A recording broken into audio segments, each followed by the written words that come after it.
آپ میرے خلیل ہیں اور آپ کو جو مقام میں نے دیا ہے، اب میرا آرڈر یہ ہے کہ آپ اس کے لیے دعا نہ کریں۔ فلما تبین لہ انہ عدو للہ، جب ابراہیم کے سامنے یہ بات واضح ہو گئی کہ ابا کے لیے کوئی صورت نہیں ہے مغفرت کی، بخشش کی، باز آنے کی، وہ کسی طرح باز نہیں آئیں گے۔ فلما تبین لہ انہ عدو للہ تبرأ منہ، بیزار ہو گیا ابا سے۔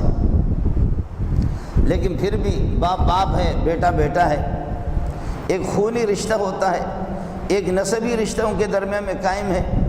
قیامت کے دن ابراہیم علیہ السلام پھر اٹھیں گے، پھر بول اٹھیں گے کہ پروردگار میرے ابا کا کیا ہے؟